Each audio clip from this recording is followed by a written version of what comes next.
Tēnā koutou katoa, ko Sudeshville Raho.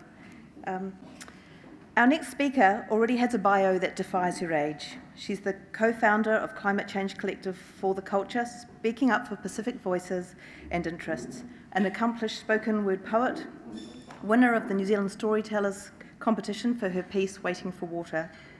She's a nominee for the local Hero of the Year, Te Pou Toki o Te Au, in the New Zealander of the Year Awards, where she's speaking up for issues and hardships faced by South Auckland students because of COVID-19, raising the issue of the young people who've had to make their own sacrifices in order to contribute to their families' survival.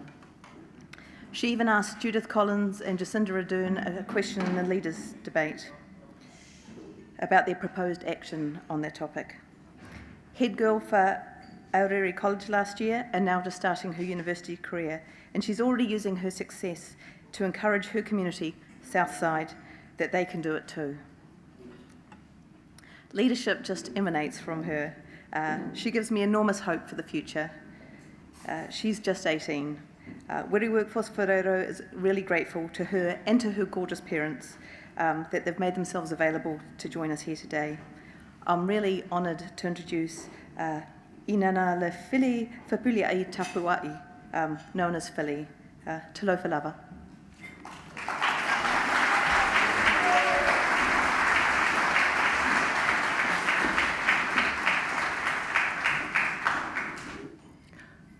Auckland and South Auckland are not the same thing.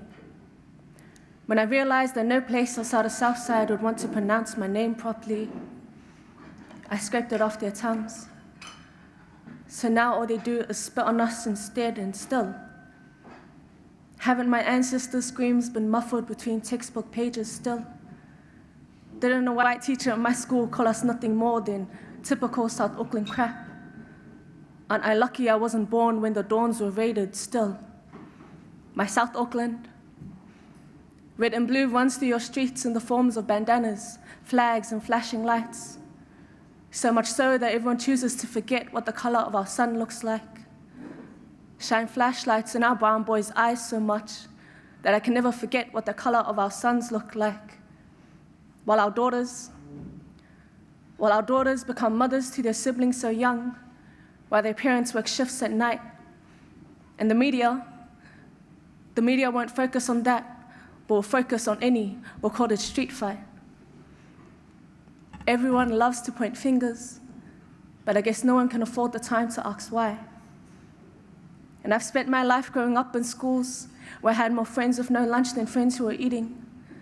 I've heard my friends say they expect us to buy laptops when we can barely afford the tuck shop food, more times than I've heard a school bell. You see, joking about your pain as a rite of passage in these South Auckland schools, because it's not like these education systems teach us how to deal with it. And still, isn't the reality of our lives to you just politics? And ever since Ponsonby left our mothers for white women, driving around Ponsonby is like looking at collections of old faded photos I don't remember living through. It is the movie I never got to watch, a chance of a prosperous brown community, just one of its deleted scenes. Ponsonby is your cousin who forgot their roots so their branches grew away from us.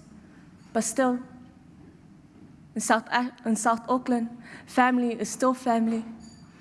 So when Ponsonby shows up uninvited to the family function, I will awkwardly kiss them on the cheek. Wait for them to tell me I'm the splitting image of my mother. But they never do. And still, I could stand here and give you all the reasons I love my community as a peace offering. Pull the moana out of my lungs so you can breathe easier. Drop my slang, fix my posture, make you feel all kinds of ways while I stand up here. And still, if people drove past me on my street, if they saw me on TV, aren't I just another one of those fobby, ratchet, hood rat, South Auckland kids? But if I had the chance to choose, I would choose this and all that comes with it. Still. Thank you very much. That was one of my poems.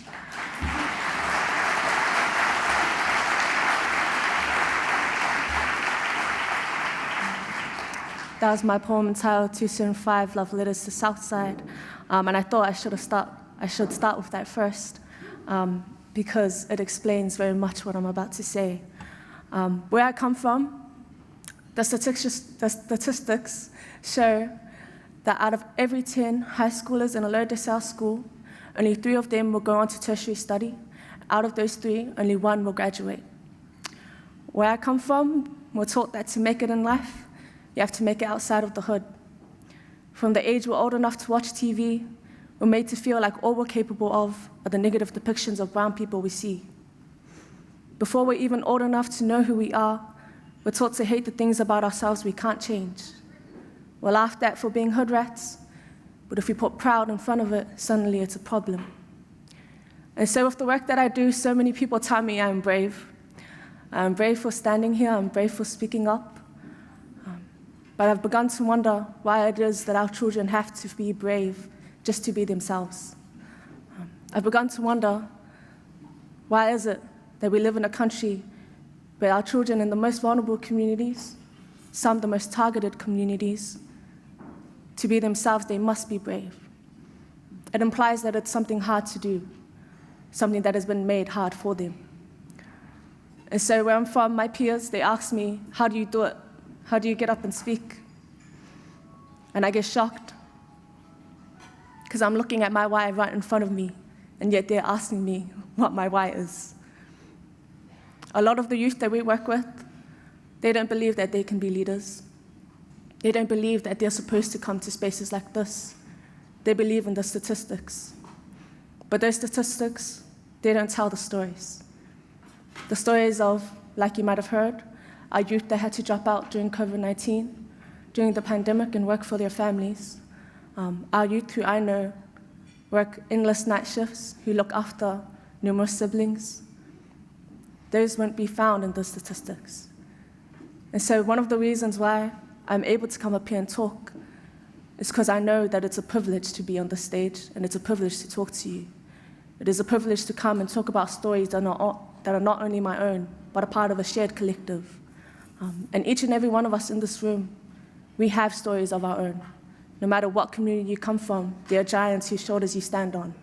And so I believe it's important to acknowledge that with every decision you make in any leadership role that you have.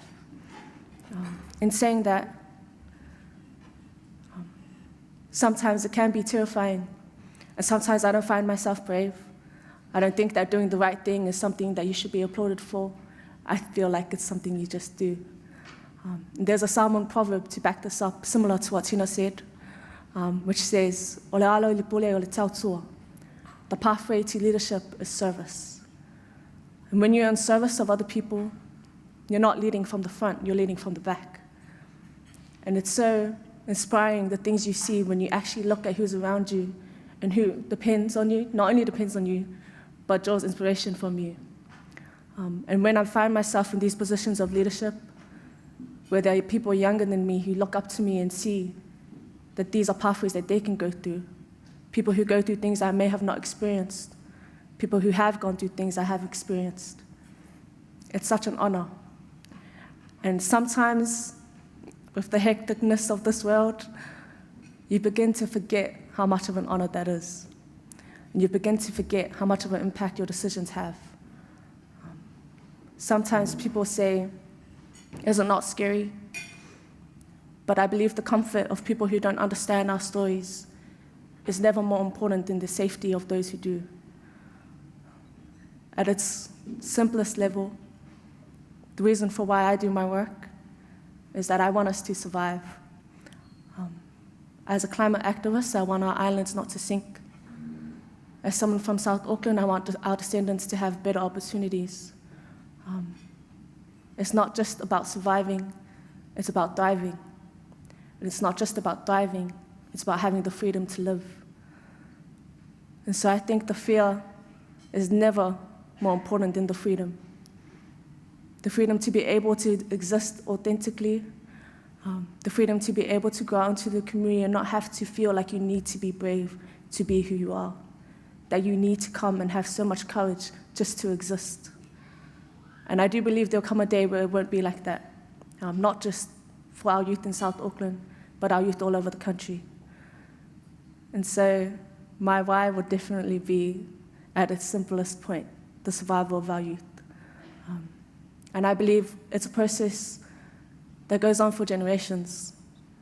It's about becoming the type of ancestor our children deserve. It's about paying it back and paying it forward, and knowing that those that came before you, they fought for you in the exact same way. Every leadership decision, actually every decision in your life, when you look at it through that viewpoint, becomes a lot more meaningful. And so, personally, if someone asked me the extent of which I would go tomorrow if I had to lay my life down, whether that's for Samoa, whether that's for the Pacific, for South Auckland, for whoever it is that you know is your people and you know who have your back as well, I would do it in a heartbeat. But more importantly, knowing you'll die for your people is not enough. If you will die for them, you'd live for them too. Live for them truly. And so,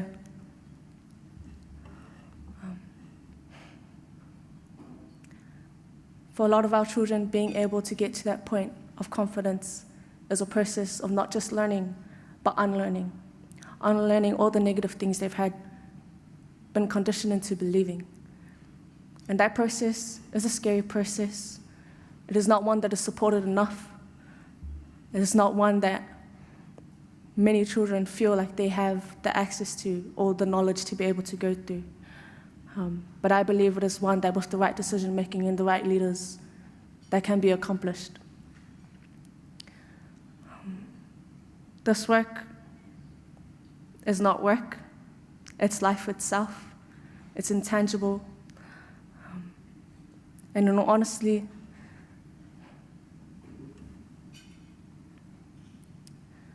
it cannot be commodified. It cannot be held. It cannot be sold. It cannot be learnt in some ways. Some of my biggest leadership experiences don't come from a lecture hall. They come from sitting on a whala and listening to my parents talk.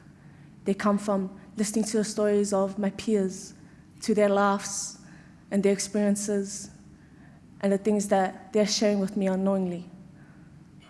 Our legacy is not limited to a lecture hall, it is lived.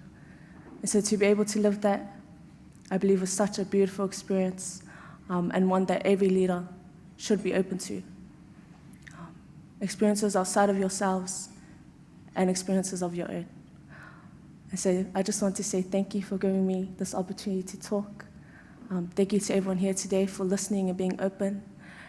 And at the forefront of what we do, not just me as a grassroots leader, but all of you in whatever leadership positions you hold, please think of those most vulnerable, because those are the ones who are depending on you and your decisions the most, especially our youth. Whawhaitai lava, and thank you so much.